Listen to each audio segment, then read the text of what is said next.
আমাদেরকে আমাদের আল্লাহ দুনিয়া ছাড়তে বলে নাই, আখিরাত ভুলতে বলে নাই, দুনিয়া বাদ দিতে বলে নাই। আল্লাহ ওয়ালা তানসা নাসিবাকা মিনাদ দুনিয়া, আল্লাহ বলছে বান্দা দুনিয়া ভুলে যেও না।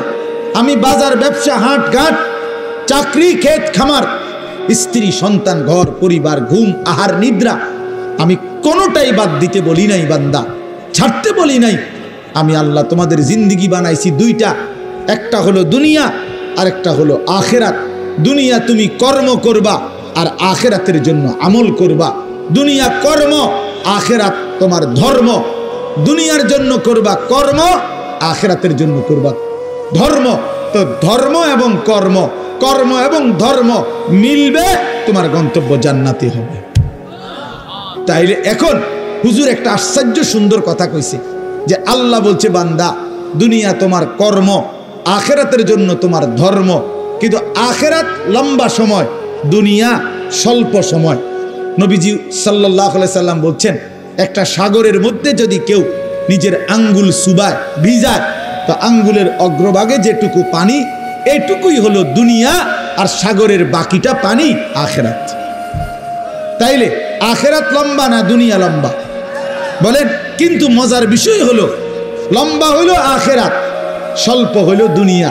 কিন্তু আল্লাহ তাআলা আমার হায়াত, আমার সময় স্বল্প দুনিয়ার জন্যই দিছেন বেশি, আর অনন্তকালের আখেরাতের জন্য আমল চাইছেন অল্প অল্প। সকাল 6টা বাজে 4 রাকাত ফজরের নামাজ, তাহলে 10 মিনিটের বিষয়। আবার দুপুর 1:30টা বাজে 10 রাকাত জোহরের নামাজ, 20 মিনিটের সময়। তাইলে ধরে নিলাম সকাল 6টার পরে 7টা, 8টা, 9টা, 10টা, 11টা, 12টা, 1টা, প্রায় 7.5 ঘন্টা পরে আবার 20 মিনিট। তাহলে সকালের 10 মিনিট আর দুপুরের 20 মিনিট, এই হলো 30 মিনিট মনে করেন আখেরাতের জন্য, আর 7.5 ঘন্টা আমার দুনিয়ার কর্মের জন্য।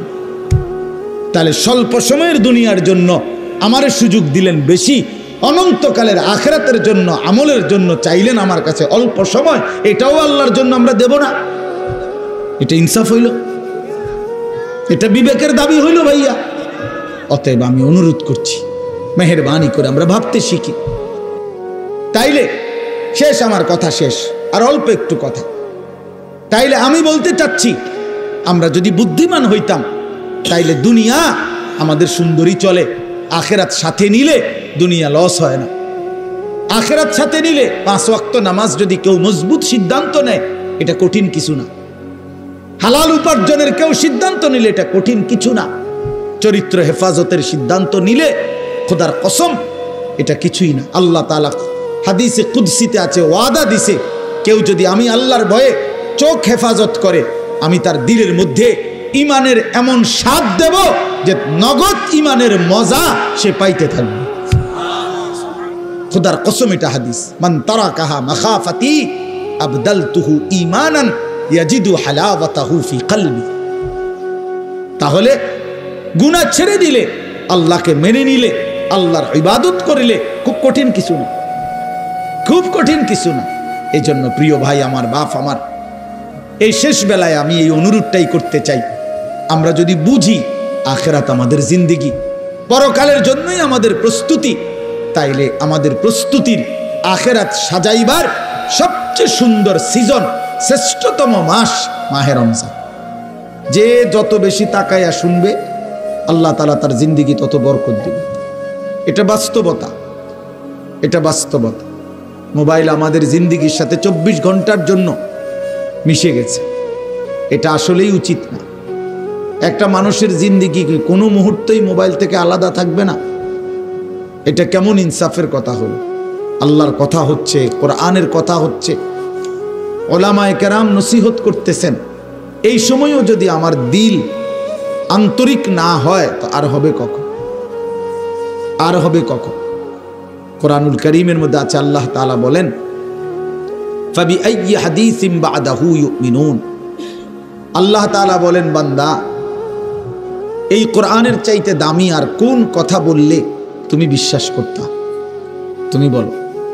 আল্লাহ নিজে জানতে চাচ্ছে আমাদের কাছে। ফাবিআইয়ি হাদিস, 23টা বছর আমি আল্লাহ কোরআন নাজিল করলাম, সর্বশ্রেষ্ঠ ফেরেশতাকে দিয়ে নাজিল করলাম জিব্রাইল, সর্বশ্রেষ্ঠ রাসূলের কাছে নাজিল করলাম, 23 বছর নাজিল করলাম, 30 পারা কোরআন নাজিল করলাম। আল্লাহ তাআলা জানতে চাচ্ছে আমাদের কাছে, বান্দা বলো না এরপরে এর চাইতে দামি আর কোন কথা বললে তুমি ঈমান আনতা, বিশ্বাস করতা, মেনে নিতা?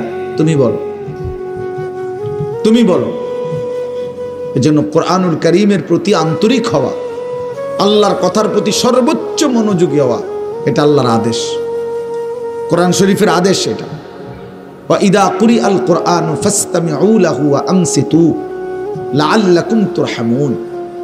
আল্লাহ তাআলা কোরআনে বলছে যখন কোরআন পড়া হয় তখন তোমরা ফাসতামিউ লাহু, মনোযোগ দিয়ে শোনো, এবং ওয়া আনসিতু, চুপ থাকো, লাআল্লাকুম তুরহামুন, অবশ্যই তোমাদের উপরে রহমত বর্ষিত হবে। তাইলে দোস্ত এটা জরুরি, একজনই শুনুক, আমার কোনো অসুবিধা নেই, কিন্তু মনোযোগ দিয়ে শুনুক। গাফেল কোনোদিন লাভবান হয় না। এ খামখেয়ালি করতেছে, কেন হাসে, কেন কাঁদে। এখন মনে করেন রাত 11টা বাজে, এখন এত রাত্রে বুট খাওয়ার কি যুক্তিকতা? না কথার কথা, ইনসাফ করে বলেন ভাইয়া, মস্কারি করো না, ভাবতে শেখো। একটা বিবেক কি বলে রাত 11টা বাজে, এটা কি যৌক্তিকতা হইতে পারে? আল্লাহর কথার প্রতি খামখেয়ালি, এই অপদার্থই থেকে যায়। এই জীবনেও কোনোদিন জিন্দেগি সুন্দর হয় না, গাফেলের জীবন কখনোই সুন্দর হয় না। এই খামখেয়ালি আর কি, অবহেলা। কোরআন শরীফে আছে, আল্লাহ তাআলা স্পষ্ট বলছেন যত লোক জাহান্নামী হবে, সমস্ত জাহান্নামী ব্যক্তির একত্রিত পরিচয় আল্লাহ বলছেন উলাইকা হুমুল গাফিলুন, এরা মূলত গাফেল। এজন্য ভাইয়া বুট বাদামও খাইও না। আমার কথা হলো অল্প সময় দিল দিয়ে, আন্তরিকতা নিয়ে, নিজের ভালো, নিজের কল্যাণের জন্য আল্লাহর কথা শুনলে বরকত হবে, আল্লাহর কথা শুনলে বরকত হবে। লাআল্লাকুম তুরহামুন, আল্লাহ বলছে মনোযোগ দিলে, চুপ থাকলে আমি আল্লাহ তোমাদের উপরে রহমত বর্ষণ করব, রহমত বর্ষণ করব। কোরআন শরীফে আছে স্পষ্ট, ওমান আযলামু মিম্মান দুক্কিরা বিআয়াতি রাব্বিহি সুম্মা আ'রাযা আনহা। তার চাইতে বড় জালেম, পাপী আর কেউ হইতে পারে না, যার সামনে আল্লাহর কোরআন তেলাওয়াত করা হয় অথচ সে তার থেকে বিমুখ, অমনোযোগী। খোদার কসম আল্লাহ বলছে সে সবচেয়ে বড় জালেম। ইন্না মিনাল মুজরিমিনা মুনতাকিমুন, আল্লাহ বলেন এমন পাপী, এমন নাফরমান থেকে আমি নিজে প্রতিশোধ নেব, প্রতিশোধ নেব। তার মানে জীবনভর আল্লাহ তাআলা এটা ওয়াদা দিয়ে রাখছে, আমার কথার প্রতি অবজ্ঞা করলা, তোমার প্রতিশোধ আমি নেব, তোমার বরবাদি তুমি দেখবা নিশ্চয়। এই জন্য আমরা আন্তরিক হওয়া চাই আল্লাহর কথার প্রতি। কোরআনুল কারীমের মধ্যে আছে তাকশাইরু মিনহু জুলুদুল্লাযীনা ইয়াখশাউনা রাব্বাহুম। আল্লাহ পাক নিজে বলছে কোরআনুল কারীমের বৈশিষ্ট্য, কোরআন যখন মুমিন শুনবে তো যাদের কলিজার ভিতরে আল্লাহর ভয় আছে তাদের শরীরের চামড়া পশম সহ দাঁড়িয়ে যাবে, শিহরে উঠবে শরীর, সারা দেহের চামড়া নড়ে উঠবে। আল্লাহর কোরআনের বৈশিষ্ট্য এটা। হাদিসের মধ্যে আছে আল্লাহ নবী সাল্লাল্লাহু আলাইহি সাল্লাম হযরত আব্দুল্লাহ ইবনে মাসউদ বলছেন, আমি নবীজির সামনে কোরআন পড়ে শুনাইলাম, নবীজিকে শুনাইছেন উনি। তিনি বলেন আমি 40 আয়াত একটানা নবীজির সামনে তেলাওয়াত করলাম, মাথা নিচের দিকে নামাইয়া। 40 আয়াত পড়ার পর নবীজি আমাকে বললেন হাসবুকাল আন, এখন থামো। এক বুজুর্গকে আমরা কিতাবে পড়ছি, কিমাতুজ জামান ইনদাল উলামা, একটা প্রসিদ্ধ আরবি কিতাব আছে, ওলামায়ে কেরামের নিকট সময়ের মূল্য। ওই বইতে আছে এক বুজুর্গকে এক ব্যক্তি আইসা বলছে, হযরত আপনার সাথে আমি একটু কথা বলতে চাচ্ছি। হযরত বললেন কোনো দ্বীনি মাসআলা? বললেন না, এমনিই একটু কথা বলবো। উনি বলছেন তাহলে তুমি সূর্যকে যেটুকু সময় তুমি কথা বলবো ওইটুকুর জন্য থামায় রাখো। কসম আমরা কিতাবে পড়ছি। উনি বলছে তুমি সূর্যকে থামায় রাখো, যেটুকু সময় তুমি আমার সাথে কথা বলবা ওইটুকু সময়ের জন্য যদি তুমি সূর্যের গতি থামায় রাখতে পারো তাহলে কথা বলতে পারো, নাই তো আমার এইটুকু সময় তুমি নষ্ট করার কোনো অধিকার রাখো না। এই 20 মিনিট তো আমার সময়, তুমি আমার সেই 20 মিনিট নষ্ট করবা কেন? এই আধা ঘন্টা তো আমার টাইম, তুমি আমার হায়াতের আধা ঘন্টা নষ্ট করবা কেন? হ্যাঁ, প্রয়োজনীয় মাসআলা হলে বলতা, শুধু শুধু কথা, শুধু শুধু কি জামা এটা জাফানি টরে কত দিয়া লইছেন? 260 টাকা। তৈরি মিয়া 220 টাকা দিয়া সিল্লাইয়া বেছে। হ্যাঁ, আমারে কইতেন মিয়া কয় গজ লাগবে মিয়া? হ্যাঁ, আমার পরিচিত কত দোকান আছে। হ্যাঁ, এই মানে এই বলতেছে এটার উপরে বেডার এটা সিলাইয়া আজকে 3 মাস হয়ে গেছে, ওই জামাটা পরে হে এখন 220 টাকা দিয়ে কাপড় কিনে। এগুলা অপ্রয়োজনীয় কথা না, বেহুদা কথা, অনর্থক কথা। এই জন্য দোস্ত ভাইয়া, জিন্দিগি এত গাফিল হইতে নাই। সারাক্ষণই খামখেয়ালি, হাসি মজাক ঠাট্টা, এত মাতাল, এত পাগল, এত প্রতিবন্ধী।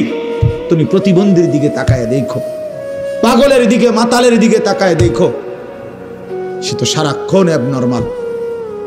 কিন্তু ইমানদার মোমেন সুস্থ মানুষ, তার জিন্দিগির হিসাব থাকে, পরিকল্পনা থাকে। আমি হাসবো কেন, কাঁদবো কেন, আমি হাঁটবো কেন, বসবো কেন, আমি ঘুমাবো কতক্ষণ, আমি জাগবো কতক্ষণ। আমার যদি জিন্দিগির কোনো হিসাব কিতাব না থাকে, এ তো অসুস্থ, এ তো পাগল মাতাল ভাইয়া। জিন্দিগি যার কোনো লক্ষ্য উদ্দেশ্য নাই, টার্গেট নাই, গন্তব্য নাই। কোত্থেকে আসলাম, কেন আসলাম, কে আমারে বানাইলেন, কেন বানাইলেন? আহা, এটা কি কোনো জিন্দিগি ভাইয়া? বলো ছেলেরা, রাতের বাজে 3টা তুমি ঘুমাও না, দিনের বাজে 10টা তুমি ওঠো না, এটা কি জিন্দিগি? রাত 3টা বাজে গেছে তুমি ঘুমাচ্ছ না কেন? সকাল 10টা বাজে গেছে তুমি উঠছো না কেন? তোমার ঘুমেরও কোনো সিস্টেম নাই, উঠারও কোনো সিস্টেম নাই। সারা রাত উলঙ্গ ছবি দেখে, নারী দেখে, জিনা ব্যভিচারের দৃশ্য দেখে নাফরমান ঘুমায় আছে। সকাল 10টা বাজে গেছে, উঠারও কোনো নাম নাই। আহা, আল্লাহর নবী সাল্লাল্লাহু আলাইহি ওয়াসাল্লাম বলছেন, খোদার কসম, নবীজি বলছেন যে ফজরের নামাজ পড়ে না সে খবিস। খবিস, এটা খবিস, খবিসান নফস, ওই ব্যক্তি খবিস, কাসলান, অলস। নবীজি বলছেন, যাকা রাজুলুন বালা শাইতানু ফি উযুনাইহি, যে ফজরের নামাজ পড়ে না, শয়তান তার 2 কানে পেশাব করে দেয়। শয়তান পেশাব করে দেয়। নবী সাল্লাল্লাহু আলাইহি ওয়াসাল্লাম বলেন, ফজরের নামাজ না পড়ে যেই নাফরমান ঘুম থেকে জাগে, ঘরের বাইরে বের হয়, সে শয়তানের, ইবলিসের পতাকা নিয়ে বের হয়। রায়াতুশ শাইতান, শয়তানের পতাকা নিয়ে বের হয়। এজন্য দোস্ত, আমরা এটা বোঝা উচিত। আমার কথা, প্রথম কথা এটা প্রত্যেকেই বোঝা উচিত, আমি মুসলমান, আমার একজন আল্লাহ আছেন, আমার শ্রেষ্ঠ রাসূল আছেন, আমার একটা কিতাব কোরআন আছে, আমার একটা ধর্ম ইসলাম আছে। 4টি সর্বশ্রেষ্ঠ নিয়ামত আমার আছে। আল্লাহ আমার রব, মুহাম্মদ সাল্লাল্লাহু আলাইহি সাল্লাম আমার রাসূল, কোরআন আমার কিতাব, ইসলাম আমার ধর্ম।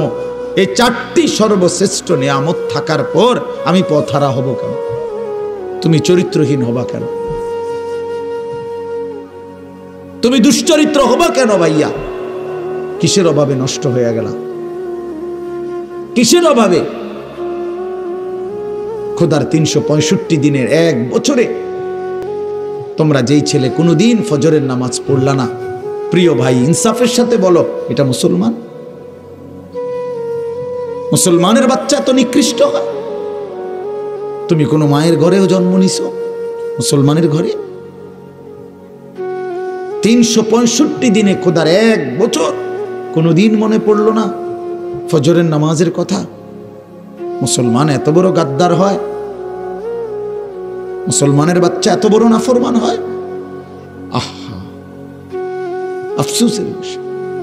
ওই মা যে 2 বছর দুধ পান করাইলেন, এই জন্যই মা যে 9টা মাস পেটে ধারণ করলেন। এই জন্যই এক মা তার সন্তানকে বুকে ধরায়া দুধ পান করাইছে 2 বছর, এই আশায় যে 16 বছর বয়সে আমার ছেলেটা দিন রাত উলঙ্গ ছবি দেখবে, নারী আর ছবি আর মাতালের মতো জিন্দেগি কাটাবে।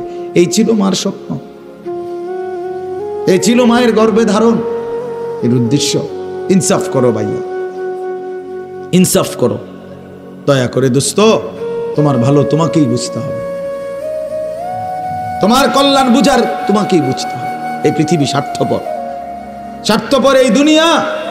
কেউ কাউরে মনে রাখে না, কেউ কাউরে মনে রাখে না, কেউ কাউরে মনে রাখে না। এই দুনিয়া, আমার যেদিন মৃত্যু হবে সেদিনও পৃথিবীতে আলো উঠবে, সূর্য উঠবে। এই রং তামাশার এই দুনিয়ার ব্যস্ততার এই ফুর্তি চলতেই থাকবে, কিন্তু আমি কবরে চলে যাই।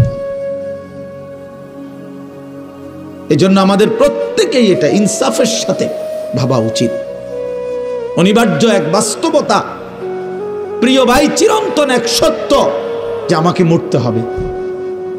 পৃথিবীর কোনো যুক্তি, কোনো বিশ্লেষণ, কোনো শক্তি, কোনো ক্ষমতা, কোনো বাহাদুরি দিয়েই যেহেতু মৃত্যুকে আমি আড়াল করতে পারবো না, কবরকে আমি ঠেকাইতে পারবো না, অতএব যেই পরিস্থিতির মুখোমুখি আমাকে হতেই হবে, বুদ্ধিমান বিবেকবান উচিত সেজন্য নিজে প্রস্তুতি নেয়।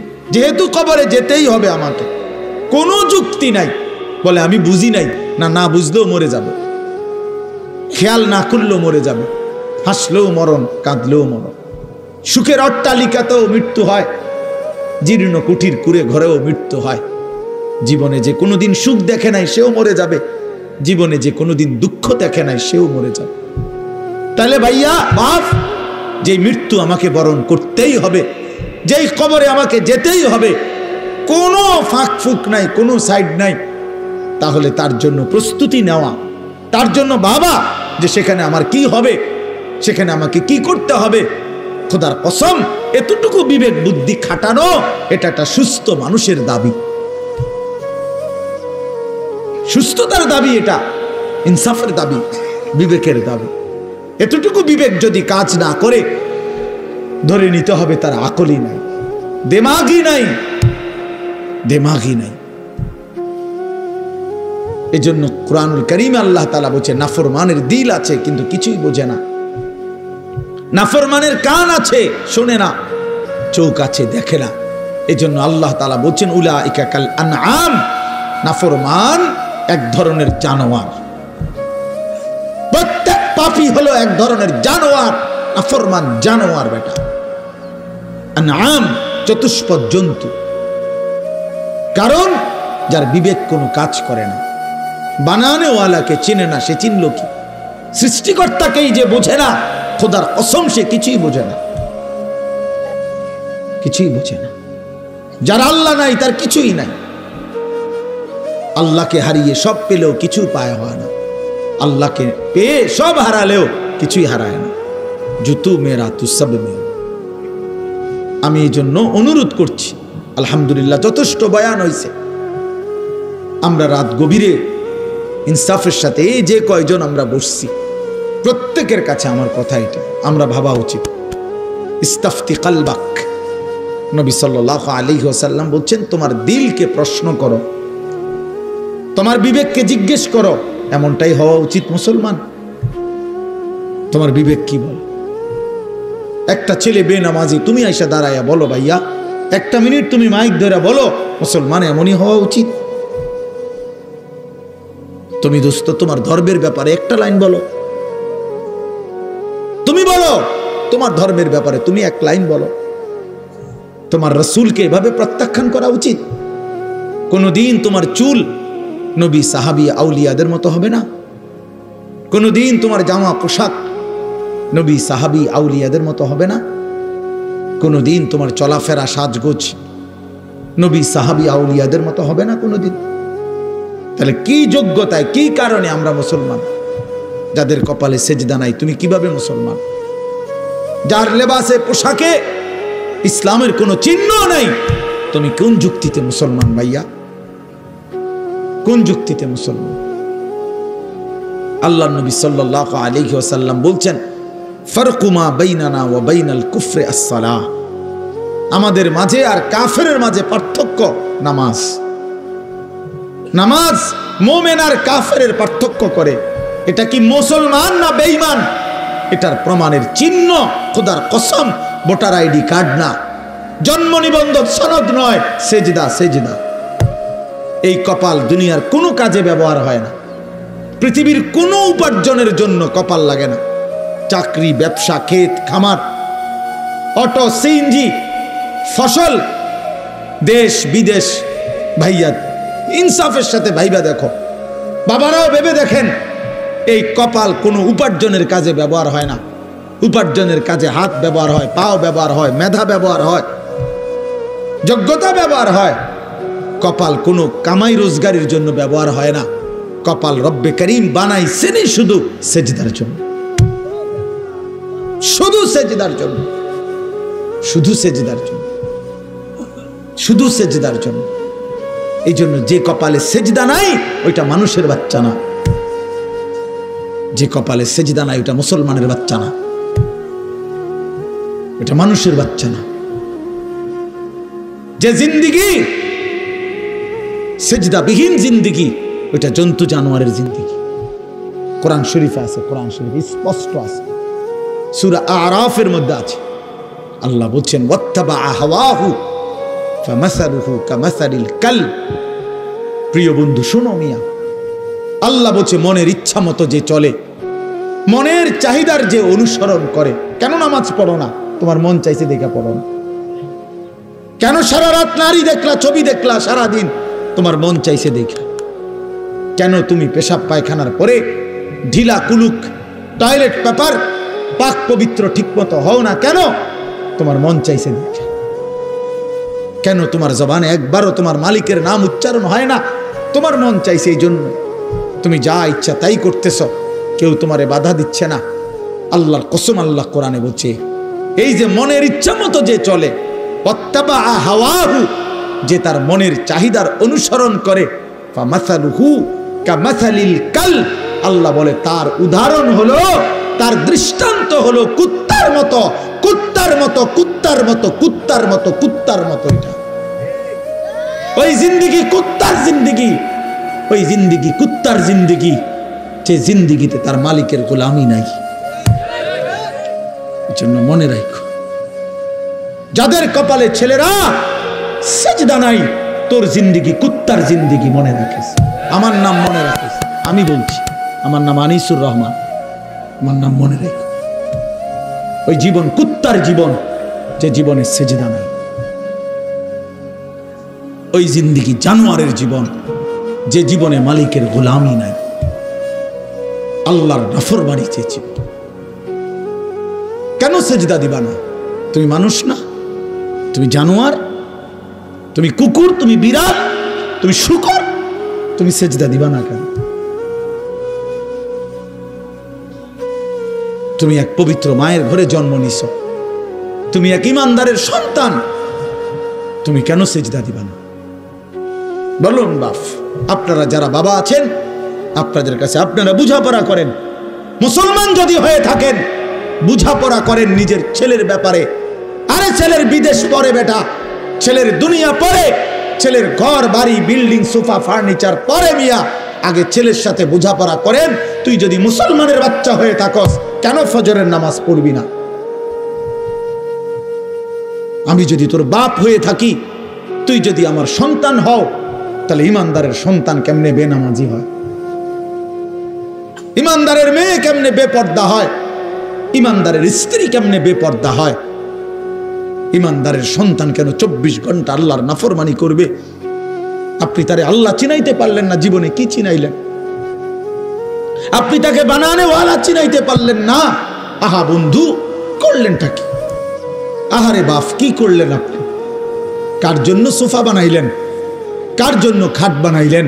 আপনার বানানো খাটে আপনার অসভ্য সন্তান সারা রাত উলঙ্গ ছবি দেখে। আপনার বানানো সোফাতে বসে আপনার স্ত্রী ছেলে মেয়ে রঙিন সিনেমায় নর্তকীর নাচ দেখে টেলিভিশনে বসে বসে। সফলতা এটা?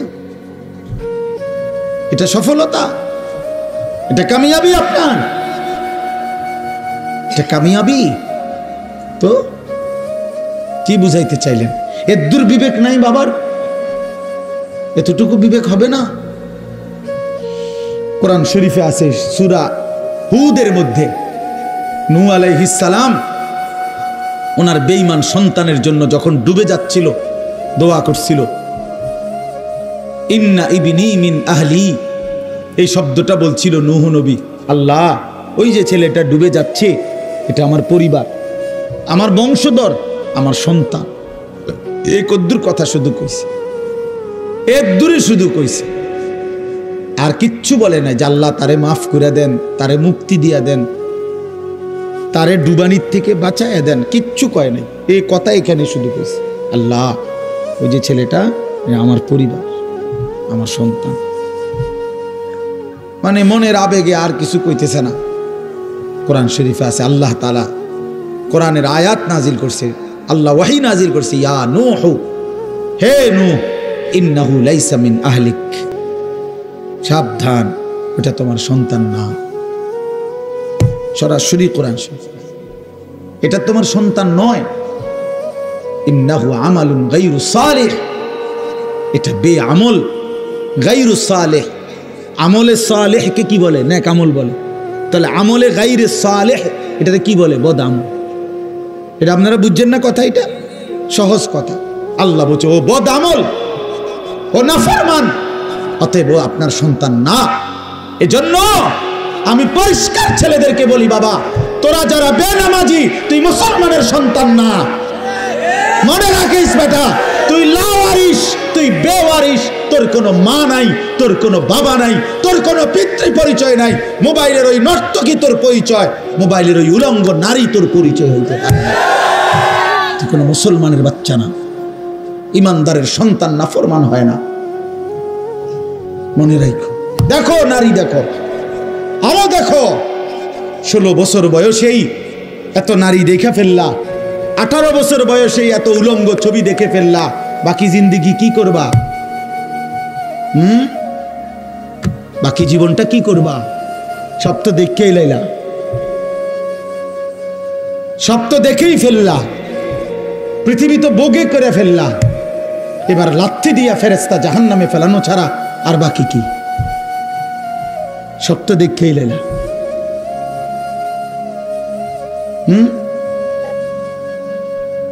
হালাল স্ত্রীর ভালোবাসা তো আর মিলবে না, পবিত্র স্ত্রী তো আর মিলবে না। আল্লাহ কোরআনে ওয়াদা দিছে, যেই পুরুষ খবিস, অসৎ চরিত্রের, আল্লাহর ওয়াদা তার স্ত্রীও মিলবে খবিস। কি আয়াত? আল খাবিসাতু লিল খাবিসিন ওয়াল খাবিসুনা লিল খাবিসাত। সরাসরি কোরআন শরীফের আয়াত। বন্ধু মনে রাখো, আমি ডেইলি বলি, রাস্তার বেডি আর মোবাইলের বেডি আর বাস্তবতার বিবি এক কথা না। রাস্তার নারী 2 নম্বর হইলে তোমার সমস্যা নাই, মোবাইলের নর্তকী 3 নম্বর হইলেও তোমার সমস্যা নাই। কিন্তু তোমার বউ যদি 2 নম্বর হয়, চরিত্রহীন হয়, তুমি বুঝবা দুনিয়া কারে বলে। তোমার হায়াতই তখন হয়ে যাবে জাহান্নামের টুকরা। এজন্য প্রিয় সন্তান মনে রাখো, এত অল্প বয়সে এত নষ্ট হইও না, এত কম বয়সে এত চরিত্রহীন হইও না, এত চালাক ভাইব না নিজেরে, এত চালাক ভাইব না, এত বুদ্ধিমান মনে করো না। তোমরা অনেক চালাক মনে করতেছো নিজেরে। কেন? বাপে কিছু কয় না, মায়ে কিছু বলে না। আহা, আমি আজকেও বলছি সাদ ভাই, আমার জীবনের সবচেয়ে আশ্চর্য লাগে, আহারে একটা ছেলের 18 বছর বয়স, এক ওয়াক্ত নামাজ পড়ে না, সারাদিন মোবাইল, চুলের বাহার, সারাদিন বন্ধুদের আড্ডায় শেষ। একটা মা, আপন মা, বাপ, আত্মীয় স্বজন, পাড়া পড়শি, কেউ তারে কদ্দুর ডাকে না। কিরে বাবা, একটা ছেলে ভাইবো ভাইয়া, তোমারে শুধু বলি, তুমি একটাবার ইনসাফের সাথে ভেবে দেখো, তুমি প্রতিনিয়ত গুনাহ আর অশ্লীলতার মধ্যে ডুবে যাচ্ছ, কিন্তু কেউ তোমারে কদ্দুর ডাকেও না। কিরে বাবা, তুই এরম করস কা? আহারে, তোর কি আল্লাহ নাই, আখেরাত নাই? তোর কি বাবা কবর নাই? কেউ তারে কদ্দুর মনে করায় না। এমন অভিশপ্ত হলো কেন? ইনসাফ কি বলে, মানে ওরে কেউ ডাকে না কা, আপন মাও আপন সন্তানকে ডাকে না, বাবাও ডাকতেছে না, কেউ তারে ফিরাচ্ছে না। তোমারে সবাই ছেড়ে দিছে কেন বাবা? এর মূল কারণ মনে রাখেন, ছেলেরা বাপ মনে রাখো, যার উপরে আল্লাহর লানত পড়ে, খুদার লানত, তারে গোটা সৃষ্টি ঘৃণা করে, তোমারে আর কেউ পছন্দ করে না, এজন্য কেউ তোমারে আর ডাকে না। আমি যদি যদি আমার ছোট ভাই হয়, আমি যদি তার অন্যায়ের কারণে ডাইকা আনে থাপ্পড় দেই, মারি, শাসন করি, এটা তার জন্য কল্যাণ, কারণ আমি তারে ফিরাই আনলাম। আরেক হইলো আমি তার সাথে এতটা রাগ করলাম যে যা, তোর যেটা মনে কর তুই এটা কর, চিছা দিয়া ফির তোর কপালে তুই যা, আমি তোরে কোনোদিন ডাকবো না, বলবো না, ছুঁইবো না, যা মন চায় তুই যা কর। তোর বাহ্যিক দৃষ্টিতে তো মনে হবে তারে মারি নাই, থাপ্পড় দেই নাই, কিন্তু তার তো অনন্তকালটা শেষ, তার ভবিষ্যৎটা শেষ, তার লাইফটা তো শেষ। তার চাইতে ভালো ছিল তারে মারা, কিল, কনি, ঘুষি দিয়া হইল ফিরাইয়া আনা, এটা উত্তম ছিল না? এজন্য তোমারে ফিরাবে না কেন? তোমরা যারা সারাদিন রাত এক ওয়াক্ত নামাজ পড়ো না, কোনোভাবেই আল্লাহ আখিরাত পরকালের কিছুই বুঝো না, এমন অভিশপ্ত, মাত্র 18 বছর বয়সে খোদার গজব পড়লো তোমার উপরে, আল্লাহর লানত পড়লো কেন? 18 বছর বয়সে এত বড় নাফরমান হয়ে গেল কেন? 20 বছর বয়স না হইতেই বাবা তুমি এত বড় আল্লাহর অভিশপ্ত বান্দা হয়ে গেল কেন, যে কেউ তোমার আর পছন্দ করে না, কেউ ডাকে না? আমি একটু আগেও বলছি বয়ানে, আমার মার বয়স 75 বছর, আমার আম্মার বয়স, আমার বয়স 44 বছর। আমি আজকে 21 বছর ওয়াজ মাহফিলের এই জিন্দিগি আমার, আলহামদুলিল্লাহ। আমার 4টা সন্তান আছে বাবা, আমার 4টা ছেলে মেয়ে আছে। আমার এই 44 বছর বয়সেও আমার আম্মা 75 বয়স্ক মহিলা, এখনো আমার মা আমারে কথা হইলেই বলে, হুত নামাজ শুনি, খোদার কসম মা আমারে এখনো জিগায়, ফুত নামাজ শুনি, নামাজ পড়ছি। আমার সন্তানদেরকে দেখলো জিগায়, নাতি নামাজ শুনি। আমার মা আমারে আজও বলে, ফুত কতখানে ওয়াজে যাও, মানুষের লোকে চাইও টাকা পয়সা লইয়া, কি করো না, কষ্ট দিও না, ঝামেলা করো না। কতবার যে কইছে মা আমার এই কথাইটা, শতবার কইছে মা আমারে আমার এই জীবনে। কিরে ভাইয়া, 75 বছর বয়স্ক মা তো আমার 44 বছর বয়সী সন্তানকে আজও ডাকে যে ফুত নামাজ পড়ছুনি, তোমার বয়স মাত্র 18 বছর, তোমারে কেন কেউ ডাকে না? তোমার জীবনে এত বড় অভিশপ্ত হলো কেন? নুয়াল্লিহি মা তাওয়াল্লা ওয়া নুসলিহি জাহান্নাম ওয়া সাআত মাসীরা। আল্লাহ বলে, আমার যে বান্দা আমার রাসূলের বিরুদ্ধাচরণ করবে এবং আমার ইমানদার মুমিনদের পথ থেকে উল্টো পথে চলবে, আল্লাহর কসম আল্লাহ বলে, নুয়াল্লিহি মা তাওয়াল্লা, আমি তাকে সেই উল্টো পথেই চালাবো, ওয়া নুসলিহি জাহান্নাম, একদিন তাকে জাহান্নামেই ফেলে দেব, একদিন তাকে জাহান্নামেই ফেলে দেব। ওয়ালা তাকুনু কাল্লাযীনা নাসুল্লাহ ফাআনসাহুম আনফুসাহুম। রব্বুল আলামিন বলেন, ইমানদার আমি আল্লাহকে এতটা ভুলে যেও না, বেশি দিন ভুলে গেলে আমি একদিন তোমাকে নিজের পরিচয় ভুলিয়ে দেব, আত্মপরিচয় ভুলে যাবা বান্দা, আর কোনোদিন মনে পড়বে না তুমি মুসলমান, আর কোনোদিন মনে পড়বে না তোমার কবর আছে, হাসর আছে, আখিরাত আছে, আর কোনোদিন পরকাল ভুলায় দেব। ব্যস্ততম এই দুনিয়ায় কারাকারি কামরা কামড়ি করতে করতে, দুনিয়া কারাকারি করতে করতে, দুনিয়ার নেশায় পড়ে থাকতে থাকতে একদিন কবরে পৌঁছায় দেব, আখিরাত ভুলায় দেব। আল্লাহকুমুত তাকাসুর হাত্তা যুরতুমুল মাকাবির। আল্লাহ বলে, বান্দা দুনিয়া বাড়ানোর নেশায় আখিরাত ভুলে গেলা, কিন্তু মনে রেখো এরই মাঝে একদিন কবরস্থানে পৌঁছে যাবা, ঠিকই একদিন কবরস্থানে চলে আসবা। কাল্লা সাউফা তা'লামুন, সেদিন কবরে আসলেই আমি আল্লাহ তোমাকে বুঝিয়ে দেব আমার প্রতিটা নাফরমানির শাস্তি। এজন্য প্রিয় বন্ধু, আমার মূল বক্তব্য এবার ইনসাফের সাথে বুঝেন। সবাই আলহামদুলিল্লাহ মনোযোগী হয়েছেন, আমরা কম হই কিন্তু মনোযোগী হইছি। এই যে আন্তরিকতা নিয়ে এখন শুনতেছেন, এবার একবার এতক্ষণের ধমকা ধমকি মূল মাকসাদ, দোস্ত খোদার কসম আমি কোনো কারোর সাথে ঝগড়া করে বসছি না। ঝগড়া করে বসছি ভাইয়া এমন তো না যে কারোর সাথে আমার কাজ্জা ঝগড়া হয়েছে। এই এতগুলো ধমকের মাকসাদ তো ফিরাইতে চাই, তোমার বিবেক জাগাইতে চাই, ইমানদারের বিবেক জাগাইতে চাই। এই জন্য এতগুলো শক্ত কথা বললাম। অর্থ হইল দিলটা জাগুক, ইনসাফ আসুক, বিবেক আসুক, জাগুক। তো যদি আমরা বুঝি আমরা মুসলমান, আমরা মুমিন, তাইলে বাপ আমাদের জিন্দিগি আখিরাত, আমাদের জীবন দুনিয়া না। দুনিয়া আমাদেরকে অল্প সময়ের জন্য দেওয়া হয়েছে, মূলতই আমাদের যাবতীয় হাসি কান্না আনন্দ বেদনা, আমাদের জিন্দিগির যাবতীয় প্রস্তুতি খোদার কসম আখিরাতের জন্য। আখিরাতের জন্য আমাদের সত্যিকার অর্থে আমরা একটা মিনিট আমার শায়েখ আরিফ বিল্লাহ হাকিমুন নফস আল্লামা মুফতি মুশতাকুন নবী কাসিমি হুজুর আমার মাদ্রাসায় কয়দিন আগে বয়ান করছিলেন।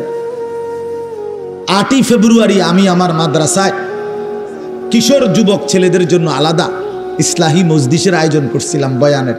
16 বছর থেকে 30 বছর বয়সী, শুধু এই বয়সী ছেলেদের জন্য প্রায় 600 ছেলে উপস্থিত হয়েছিল। তখন হজরত বলছিলেন ওইখানে বয়ানে যে ভাইয়া আমাদের জিন্দিগি দুইটা, আমাদেরকে আমাদের আল্লাহ দুনিয়া ছাড়তে বলে নাই, আখিরাত ভুলতে বলে নাই, দুনিয়া বাদ দিতে বলে নাই। আল্লাহ ওয়ালা তানসা নাসিবাকা মিনাদ দুনিয়া, আল্লাহ বলছে বান্দা দুনিয়া ভুলে যেও না।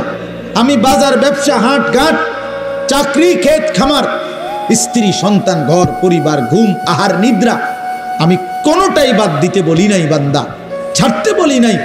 আমি আল্লাহ তোমাদের জিন্দিগি বানাইছি দুইটা, একটা হলো দুনিয়া আর একটা হলো আখিরাত। দুনিয়া তুমি কর্ম করবা আর আখিরাতের জন্য আমল করবা। দুনিয়া কর্ম, আখিরাত তোমার ধর্ম। দুনিয়ার জন্য করবা কর্ম, আখিরাতের জন্য করবা ধর্ম। তো ধর্ম এবং কর্ম, কর্ম এবং ধর্ম মিলবে, তোমার গন্তব্য জান্নাতে হবে। তাইলে এখন হুজুর একটা আশ্চর্য সুন্দর কথা কইছে যে আল্লাহ বলছে বান্দা দুনিয়া তোমার কর্ম, আখিরাতের জন্য তোমার ধর্ম। কিন্তু আখিরাত লম্বা সময়, দুনিয়া স্বল্প সময়। নবীজি সাল্লাল্লাহু আলাইহি সাল্লাম বলছেন একটা সাগরের মধ্যে যদি কেউ নিজের আঙ্গুল চুবায় ভিজায়, তো আঙ্গুলের অগ্রভাগে যেটুকু পানি এটুকুই হলো দুনিয়া, আর সাগরের বাকিটা পানি আখিরাত। তাইলে আখিরাত লম্বা না দুনিয়া লম্বা বলেন? কিন্তু মজার বিষয় হলো লম্বা হইল আখিরাত, স্বল্প হইল দুনিয়া। কিন্তু আল্লাহ তাআলা আমার হায়াত, আমার সময় স্বল্প দুনিয়ার জন্যই দিছেন বেশি, আর অনন্তকালের আখিরাতের জন্য আমল চাইছেন অল্প অল্প। সকাল 6টা বাজে 4 রাকাত ফজরের নামাজ, তাহলে 10 মিনিটের বিষয়। আবার দুপুর 1:30টা বাজে 10 রাকাত জোহরের নামাজ, 20 মিনিটের সময়। তাইলে ধরে নিলাম সকাল 6টার পরে 7টা 8টা 9টা 10টা 11টা 12টা 1টা, প্রায় 7.5 ঘন্টা পরে আবার 20 মিনিট। তাহলে সকালের 10 মিনিট আর দুপুরের 20 মিনিট, এই হলো 30 মিনিট মনে করেন আখিরাতের জন্য, আর 7.5 ঘন্টা আমার দুনিয়ার কর্মের জন্য। তাহলে স্বল্প সময়ের দুনিয়ার জন্য আমারে সুযোগ দিলেন বেশি, অনন্তকালের আখিরাতের জন্য আমলের জন্য চাইলেন আমার কাছে অল্প সময়। এটাও আল্লাহর জন্য আমরা দেব না? এটা ইনসাফ হইল? এটা বিবেকের দাবি হইল ভাইয়া? অতএব আমি অনুরোধ করছি মেহেরবানি করে আমরা ভাবতে শিখি। তাইলে শেষ, আমার কথা শেষ, আর অল্প একটু কথা। তাইলে আমি বলতে চাচ্ছি আমরা যদি বুদ্ধিমান হইতাম তাইলে দুনিয়া আমাদের সুন্দরী চলে, আখিরাত সাথে নিলে দুনিয়া লস হয় না। আখিরাত সাথে নিলে 5 ওয়াক্ত নামাজ যদি কেউ মজবুত সিদ্ধান্ত নেয়, এটা কঠিন কিছু না। হালাল উপার্জনের কেউ সিদ্ধান্ত নিলে এটা কঠিন কিছু না। চরিত্র হেফাজতের সিদ্ধান্ত নিলে খোদার কসম এটা কিছুই না। আল্লাহ তাআলা হাদিসে কুদসিতে আছে, ওয়াদা দিছে, কেউ যদি আমি আল্লাহর ভয়ে চোখ হেফাজত করে, আমি তার দিলের মধ্যে ইমানের এমন স্বাদ দেব যে নগদ ইমানের মজা সে পাইতে থাকবে। খুদার কসম, এটা হাদিস। মান তারাকাহা মাখাফাতি আবদালতুহু ঈমানান ইয়াজিদু হালাওয়াতাহু ফি কলবি। তাহলে গুনাহ ছেড়ে দিলে, আল্লাহকে মেনে নিলে, আল্লাহর ইবাদত করিলে খুব কঠিন কিছু না, খুব কঠিন কিছু না। এই জন্য প্রিয় ভাই আমার, বাপ আমার, এই শেষ বেলায় আমি এই অনুরোধটাই করতে চাই, আমরা যদি বুঝি আখিরাত আমাদের জিন্দেগি, পরকালের জন্যই আমাদের প্রস্তুতি, তাইলে আমাদের প্রস্তুতির আখিরাত সাজাইবার সবচেয়ে সুন্দর সিজন, শ্রেষ্ঠতম মাস মাহে রমজান। মাহে রমজান আমাদের সামনে একদম মুখোমুখি, শাহরু রমাদান, রমজান মাস। এই রমজান মাসটাকে কদর করার কথা আমি বলতে চাই, এটাই আমার শেষ আহ্বান। কেউ যদি বুঝি আমরা আমার আখিরাতি মূল, আমার দুনিয়া সামান্য, তাহলে আমাদের উচিত মাহে রমজানের প্রস্তুতি নেওয়া, মাহে রমজানের প্রস্তুতি নেওয়া। মাহে রমজান আল্লাহ নিজের, এই যে প্যান্ডেল আপনারা সাজাইছেন সুন্দর করে মাহফিলের জন্য, খোদার কসম আল্লাহ তাআলা বলে, বান্দা, রমজান আমি নিজ হাতে সাজিয়েছি আমার বান্দাকে জান্নাত দেওয়ার জন্য, জাহান্নাম থেকে বাঁচাবার জন্য। যদি বলি আল্লাহ কেমনে সাজাইলেন, আল্লাহ তাআলা বলেন, শুনো আমার সাজানোটা তোমরা শুনো। এক, আমি আল্লাহ জান্নাতের সব দুয়ার খুলে দিয়েছি।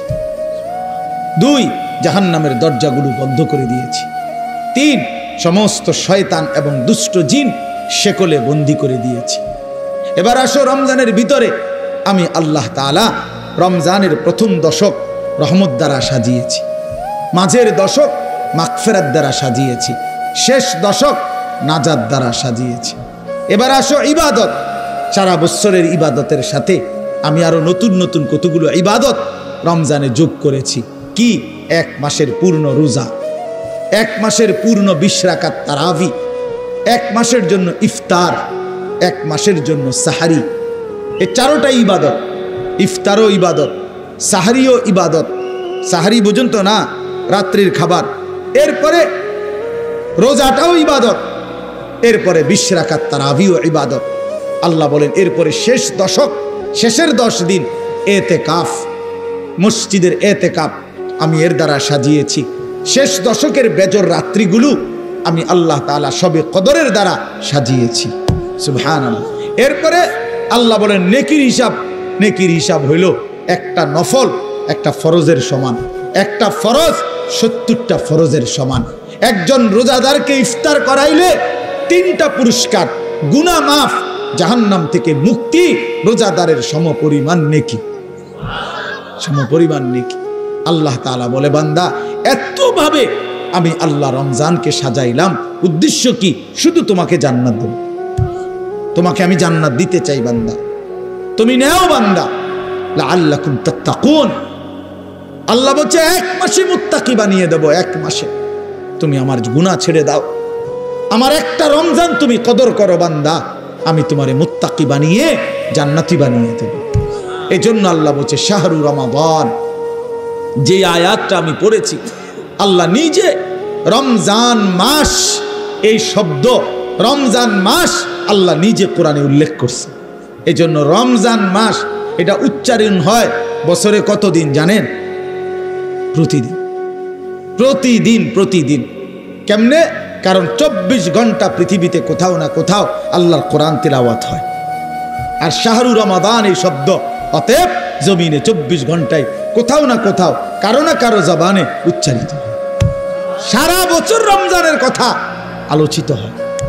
নাহলে এই শব্দ শাহরু রমাদান এটা কোরআন শরীফের শব্দ না, তাহলে এটা কেউ না কেউ তো পড়তেছে, কেউ সবক দিতে আছে, কেউ শুনানি চলতে আছে। মানে 24 ঘন্টা আল্লাহর জমিনে সারা বছর এক আওয়াজ উচ্চারিত হয়, রমজান মাস, রমজান মাস, রমজান মাস, শাহরু রমাদান। আল্লাহ এবার বলে, বান্দা শোনো, এই মাসের পরিচয় আমি বললাম, আমার পরিচয় আমি দেই আমার মাসের। আল্লাযী উনজিলা ফীহিল কোরআন, এটা সেই মাস যে মাসে কোরআন নাজিল করা হয়েছে। কোরআন নাজিল করাতে এই মাস দামি। আমার শায়েখ আল্লামা মুফতি মুশতাকুন নবী সাহেব বলে যে দেখো একটি রমজানে কোরআন নাজিল হয়েছিল, প্রত্যেক রমজানে কোরআন নাজিল হয় না। কোরআন তো একটি রমজানে, নবীজির বয়স যখন 40, ওই সময়ে একটা রমজান কোরআন নাজিল হয়েছিল। কিন্তু ওই এক মাসে একবার কোরআন নাজিল হওয়ার কারণে কোরআনের বরকতে ওই মাস যতবারই পৃথিবীতে আসে ততবারই দামি হয়েছে। ওই একটি রাত শবে কদর, ওইটা তো একটা রাতে কোরআন নাজিল হয়েছিল, কিন্তু ওই রাত এটা এবার যতবারই আসে ঘুরে ঘুরে ততবারই ওই রাত দামি হয়েছে। এজন্য কোরআন যে রাতের সাথে একবার লাগছে, এই রাত আজীবনের জন্য দামি হয়ে গেছে। কোরআন যেই মাসের সাথে একবার লাগছে, ওই মাস আজীবনের জন্য দামি হয়ে গেছে। কোরআন যেই বান্দার জীবনে একবার লাগবে, ওই বান্দাও আজীবনের জন্য দামি হয়েছে, দামি হয়েছে। হুদাল লিন্নাস ওয়া বাইয়িনাতিম মিনাল হুদা ওয়াল ফুরকান। আল্লাহ বলেন আমার কোরআনের 3টা বৈশিষ্ট্য, একটা হলো সারা পৃথিবীর মানুষের জন্য হেদায়েত, 2 নাম্বার হলো কোরআনের সমস্ত হেদায়েতের বাণী স্পষ্ট, কোনো অগোছালো, কোনো লুকোচুরি, কোনো সংক্ষিপ্ত অপূর্ণাঙ্গ কোনো কথা নাই, সব স্পষ্ট। আর 3 নাম্বার হলো কোরআনই হচ্ছে একমাত্র সত্য মিথ্যা, ন্যায় অন্যায়, জায়েজ না জায়েজ, হালাল হারাম, বৈধ অবৈধ, উচিত অনুচিতের মাপকাঠি। ফুরকান, ফুরকান। এই জন্য এই তোমরা যারা স্কুলে পড়ো, কলেজে পড়ো, ভাইয়া ইউনিভার্সিটিতে পড়ো, কোনো আপত্তি নাই, তবে এইটা মনে রাখো বন্ধু, কোরআনুল কারীমের জ্ঞান যে অর্জন করতে পারে নাই, কোরআন যে ধরতে পারে নাই, কোরআন যে ছুঁইতে পারে নাই, তুমি ন্যায় অন্যায় চিনো নাই, সত্য মিথ্যা তোমার কাছে স্পষ্ট না। খোদার কসম, পৃথিবীর আর কোন বই, আমি চ্যালেঞ্জ করলাম এখানে এখন, পৃথিবীর আর কোন বই দিয়ে, পৃথিবীর আর কোন গ্রন্থ দিয়ে সত্য মিথ্যা, ন্যায় অন্যায়, জায়েজ না জায়েজ, হালাল হারাম, বৈধ অবৈধ, উচিত অনুচিত নির্ধারণ করা যায় না। না, বাংলা বই দিয়ে হবে না, এটা অঙ্ক বই দিয়ে হবে না, ইংরেজি বই দিয়ে হবে না, একমাত্র আল্লাহর কোরআন। বৈধ অবৈধ নির্ধারণ করে আল্লাহর কোরআন, হালাল হারাম নির্ধারণ করে আল্লাহর কোরআন, উচিত অনুচিত নির্ধারণ করে আল্লাহর কোরআন। ফুরকান এটা। এজন্য কোরআন বঞ্চিত, সে সত্য মিথ্যা, আলো অন্ধকার থেকে বঞ্চিত, বঞ্চিত। লোক দেখানো যা মন চায়, অমুক ভদ্রলোকে কইছে এটা সুন্দর, এই তো কয় সুন্দর। ইয়াহুদির বাচ্চা কইছে এটা চমৎকার, হেও কয় এটা চমৎকার। খ্রিস্টানের বাচ্চা কইছে এটা যৌক্তিক, হেও কয় এটা যৌক্তিক, হেও কয় এটা যৌক্তিক। কারণ তার কাছে তো মূল কষ্টি পাথর আল্লাহর কোরআন নাই। এবার যেই বেঈমান যেটা কয় ওইটাই ভাল লাগে। এই জন্য দেখেন না, আমাদের যেই ছেলেদের কোরআন সুন্নাহর আলোকে নবী সাহাবীদের চুল থেকে যারা বঞ্চিত, তাদের আর চুলের নির্ধারিত কোনো স্টাইল নাই, যখন যেটা দেখে যেটা ভাল লাগে। দেখেন যারা নবী এবং সাহাবী আউলিয়াদের পরনের পোশাক থেকে বঞ্চিত, তাদের আর নির্ধারিত কোনো প্যান্ট আর শার্টের মডেল নাই, যখন যেটা ভাল লাগে ওইটাই ফিন্দে, যখন যেটা চলাফেরা ভালো লাগে সেটাই ভালো লাগে। তার মানে আল্লাহ থেকে বঞ্চিত, রাসূল থেকে বঞ্চিত, তো সে সত্য সঠিক ইনসাফ ন্যায় পরায়ণতা থেকে বঞ্চিত, বঞ্চিত। সর্বশেষ কথা হলো আল্লাহ বলেন ফামান শাহিদা মিনকুমুশ শাহরা ফালিয়াসুমহু। অতএব আমার বান্দা, তোমাদের যারাই রমজান মাসে আসবা, পৌঁছবা, তোমরা রোজা রাখো, আমার হুকুম মাইনো। আল্লাহ বলেন, আল্লাহ যেন মহব্বত করে বলছে, বান্দা রোজা রাখো, বান্দা আমি তোমারে মুত্তাকি বানাবো, আমি তোমারে জান্নাতি বানাবো, আমি তোমারে জান্নাতি বানাবো। এই জন্য দোস্ত, এই শেষ বেলায় আমার এই শেষ কথা এটাই, আমাদের সামনে মাহে রমজান। তোমরা যারা কিশোর নওজোয়ান আছো বাপ, তোমাদের কাছে অনুরোধ, রমজানকে মনে করে সামনে রেখে তোমরা তোমাদের জিন্দিগি বদলাও। এই জীবন এভাবে চললে হবে না ভাইয়া, তুমি সুখ পাইবা না। কোনো বেঈমান দুনিয়াতে ইজ্জত পায় না, আখেরাতে তো কিছুই নেই। কোনো সুদখোরকে কেউ সম্মান করে না, কোনো চরিত্রহীন লম্পটকে কেউ সম্মান করে না ভাইয়া, কেউ রে না। মানুষ মন্দকে মন্দই বলে, মানুষ উত্তমকে উত্তমই বলে। কোনো লম্পট চরিত্রহীন, কোনো মদখোর গাঁজাখোরকে কেউ জোনায়েদ বাগদাদি বলে না, কেউ বাইজিদ বুস্তামি বলে না, বাটফারকে বাটফারি বলে, নেককারকে নেককারই বলে। মানুষ আলোকে আলো বলে, অন্ধকারকে অন্ধকার বলে। এখন যে কোনো মানুষকে জিজ্ঞাসা করলে সে বলবে অন্ধকার, দিনের আলোকে দিনের আলোই বলে। এজন্য সাদাকে মানুষ সাদাই বলে, কালোকে মানুষ কালোই বলে। তার মানে আমরা আরবিতে পড়ছি অফিকা উয়ুবুন ওয়ালিন্নাসে আয়ুনুন, তোমারও দোষ আছে, মানুষেরও চোখ আছে। আরবি প্রবাদ। তার মানে তুমি ভাইব না তুমি বুদ্ধিমান, বাকিরা বোকা না। সবাই ভাতে খায়, তুমি কেবল ভাত খাও, বাকিরা সবাই সিরা খায়। বিষয়টা এমন না, সবাই ভাতেই খায়, কাজে বুঝবে না কেন? বুঝবে না কেন? আল্লাহ নবী সাল্লাল্লাহু আলাইহি সাল্লাম বলছেন, অন্ধকারে একাকিত্বে যে গুনাহ করে, খোদার কসম আল্লাহ নবী বলছে দিনের আলোতে আল্লাহ তাআলা তার চেহারার মধ্যে সেই অপরাধের চিহ্ন ভাসিয়ে দেয়। এজন্য মানুষ দেখলেই কয় নাফরমানি তো করছে, গাঁজা তো খাইছে, নেশা তো করছে গোপন কোনো জায়গায়, কিন্তু বাইরে হইলে মানুষ চেহারার দিকে তাকাইলেই বলে, দেখতেই বোঝা যায় ফুটটা খোর।